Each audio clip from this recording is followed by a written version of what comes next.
Hey, what's up, everybody? I'm here to give you guys my Marquee matches reviews. This is a series that I do anytime the WWE Network releases them. Now, I know this was released months ago, but I'm just now getting to it, mainly because, obviously, if you've watched my channel update video, I was busy with other things when, this was released. But I'm here to give you guys the review of this now. I don't know exactly how many of them I'll get to, but let's find out. So let's start off with, marquee matches reviews. This is something that the WWE Network usually releases anytime before a pay-per-view, which I actually like that they do this. It can get somebody hyped up for the upcoming pay-per-view, so I kind of like that they do this because sometimes when the WWE themselves doesn't do a very good job of hyping you up for the show, the WWE Network with watching like a past match or something can do just that.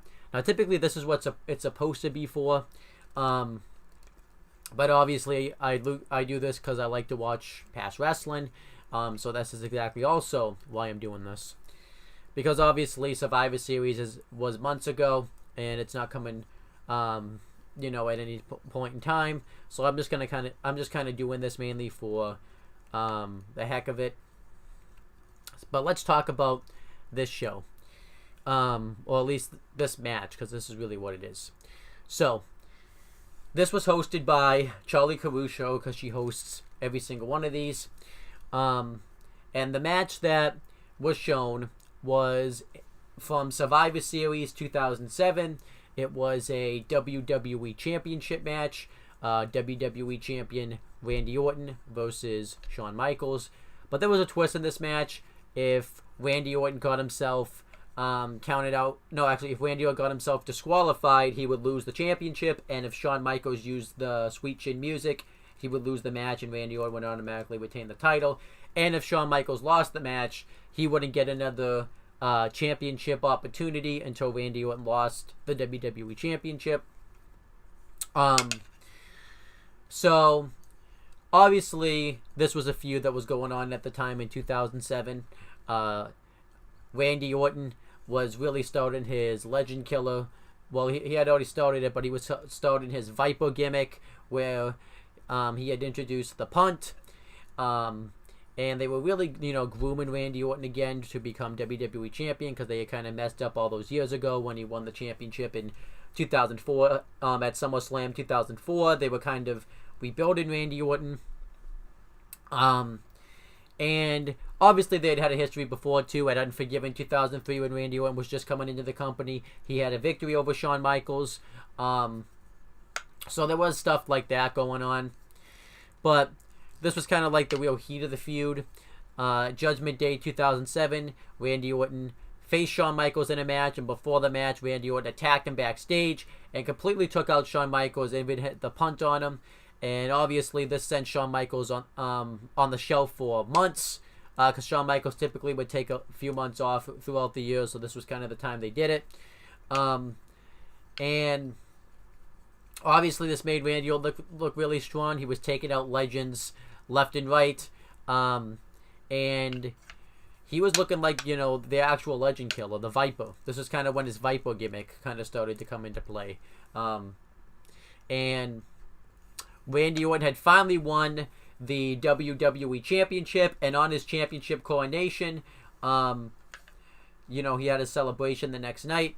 And who returned that night, and this was in October, none other than Shawn Michaels. And Shawn Michaels wanted vengeance on Randy Orton for trying to end his career.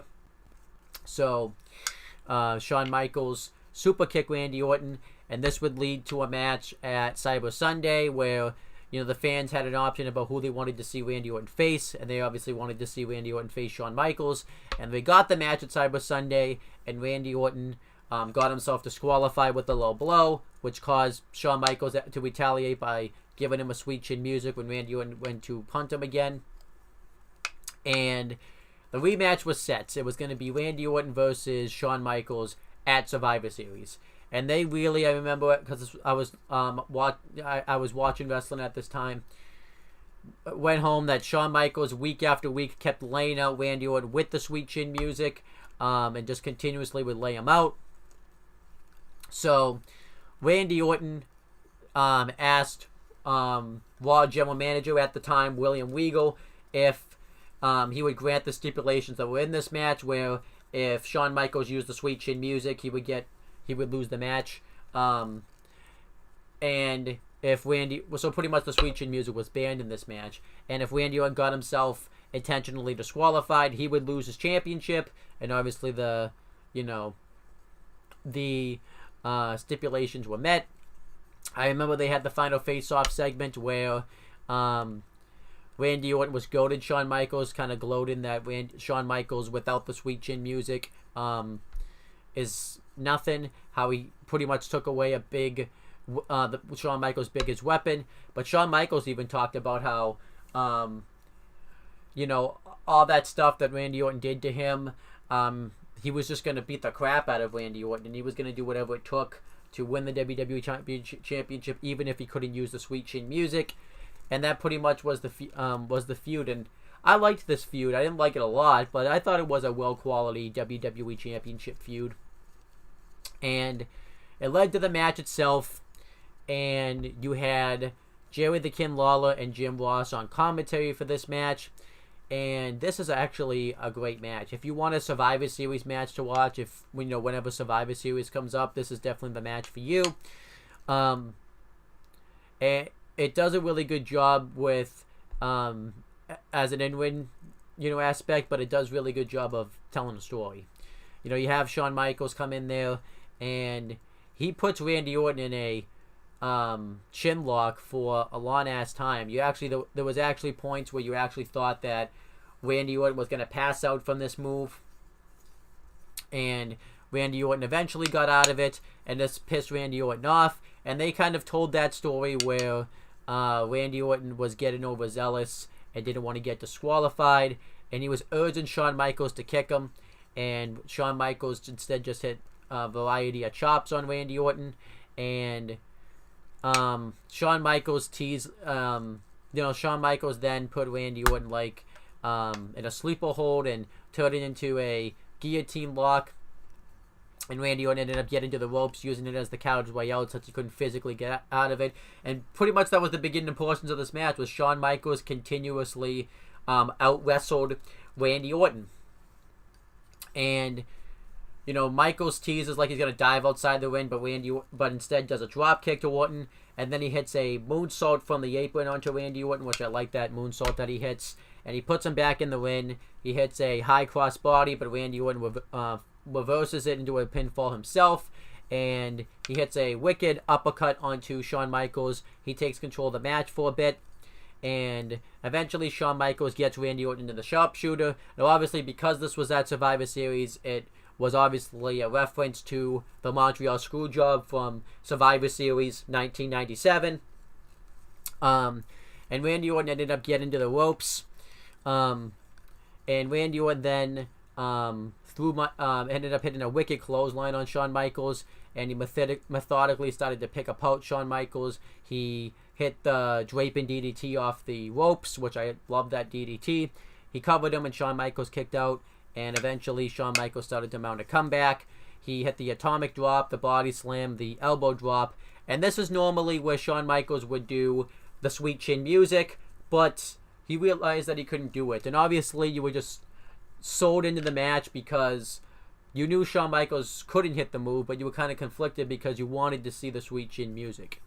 So instead, Shawn Michaels fakes out Randy Orton after he's set up for it, and rolls up Randy Orton for a small package. Randy Orton kicks out. Shawn Michaels goes for another roll up, but Randy Orton reverses it into a roll up himself. Shawn Michaels kicks out, and Randy Orton hit a wicked clothesline onto Shawn Michaels. He hits the inverted backbreaker onto Michaels, and he goes for the RKO, but then instead decides to do the punt, which he's never going to hit that move again, I think, because it's been, I think, since 2011 since he's hit it. And Shawn Michaels reverses it into the ankle lock, the crossface, actually, which I thought that was awesome. And Randy Orton gets to the ropes, and then Michaels eventually gets the ankle lock in, and he really grapevines it. But Randy Orton kick Shawn Michaels in the head. He kicks Michaels into the ring post and causes him to go, head first into it and hits a clothesline on him. And then eventually the match ends when Shawn Michaels goes for the Sweet Chin Music, but realizes just before he hits the move that he can't use Sweet Chin Music. So Randy Orton capitalizes on this and hits an RKO and wins the match and retains the WWE Championship. This obviously made sense because Randy Orton, was really being built. He was always kind of one of the top guys, but he wasn't like the top, really wasn't the guy until about this title reign, in my opinion. And you really had to build Randy Orton into this spot. And I thought it made sense. Shawn Michaels really was just there to put over the young talents. That's, if you ask him, he pretty much hasn't had a title run since Survivor Series 2002, obviously until Armageddon 2002. But afterwards though, Randy Orton goes back into the ring and he puts Shawn Michaels into the corner and tells him that he wants Shawn Michaels to admit that I'm better than you because I beat you tonight fair and square. And he turns around thinking Shawn Michaels is unconscious, and he grabs his belt like he's going to hit him with it, but instead Shawn Michaels, from out of nowhere, hits the Sweet Chin Music on him and walks off. But that was obviously that obviously was a hell of a knockout moment. So there's that. As for what my overall thoughts on the match are, I think like I said, it's a great match. It tells a really great story where I like, obviously the fact that they both had stipulations that affected each other, with Randy Orton not being able to get himself disqualified, because typically that's what Randy Orton sometimes would do in title matches, and obviously it kind of takes away that leave you the belt necessary. He had to go legitimately beat Shawn Michaels, and you have Shawn Michaels where he's conflicted a little bit. He wants to excruciate damage on Randy Orton, but he knows if he uses the Sweet Chin Music, he won't win the championship. And I thought they played with that storyline throughout the match. I think the only thing I wish they would have played around with was Randy Orton trying to get himself disqualified. They've played on it a little bit, like when Randy Orton would get overzealous, he would nearly cost himself the championship, but I feel like they should have played onto it a little bit more. Obviously too, like Shawn Michaels, he still could have used the Sweet Chin Music, but he knows that he wouldn't get another WWE Championship match as long as Randy Orton was the champion. So I liked how they played around that story. So if I had to give this match a star rating, I'm giving it 4 stars. It's a great WWE Championship match. It's probably like one of the best matches I've seen maybe out of Survivor Series. I'm actually going to go 4 stars and 4.25 stars. I actually think it's that great of a match. It's a great in-ring technical match, but also just a better storytelling match. And that's one of the things, like Shawn Michaels is a great in-ring worker, but he's also a great storyteller. So obviously, I'm going to go 4.25 stars. Obviously, both these superstars went pretty far after this match. Randy Orton would go to have a nice long WWE Championship reign, holding the belt until Backlash. You actually forget Randy Orton walked past WrestleMania 24 with the championship, and he lost the championship at Backlash. But obviously, Randy Orton has pretty much been one of the top guys in WWE. He's had 11 World Championship reigns. He's a Grand Slam champion. He's held, the U.S. titles since then, the tag team titles. He hasn't held. He has held the tag team titles. And he's wrestled all the greats. And Randy Orton's pretty much been the guy. He's still there to this day. Shawn Michaels would have a few more classic matches at WrestleManias, and then obviously retire at WrestleMania 26 after the Streak versus Career match. But unfortunately, came back one more time at Crown Jewel this past year, which I don't really want to talk about that. Which that kind of sucks if you think about it, I really don't really have any fond memories. Like, everybody had wanted to see Shawn Michaels come back, and WWE bombed it drastically. And I'm not really going to use this video to talk about that, but it's just kind of sad when you talk about this type of stuff. And as for where Jerry the King Lawler and Jim Ross are, they would be on commentary together until Jim Ross was drafted to SmackDown after the draft in 2008, and Jim Ross would commentate on SmackDown until about 2009, and then obviously he had his Bell's palsy again, and he would come in here and there as like a part-time commentary deal, and eventually, you know, he commentates now for New Japan, and he's commentated for WCPW / Defiant Wrestling, possibly going to be commentating for AEW. But that's obviously just a rumor at this point. As for Jerry the King Lawler, he would commentate on Raw until 2015, and then obviously he went to SmackDown for a bit, but he was on commentating for WWE until 2016, and then he went and did the pre-show panels, and now he's just pretty much a part-time guy where they'll put him in part-time to do commentary. He's going to be commentating the Royal Rumble this year. So yeah. And Charlie Caruso is pretty much in the exact same position, except now she works for both WWE and ESPN. So, good for Charlie Caruso. But that's pretty much the end of this video. Thank you guys for watching. Please make sure you guys like, comment, and share this video so people will watch it. Make sure you guys subscribe to the channel for more content and click on the bell, so that way every time I upload a video, you guys will get the notifications for it. And make sure you guys do the same thing for my CM Brothers and on the Talking Lady YouTube channels. And that's pretty much it, guys. Talk to you later.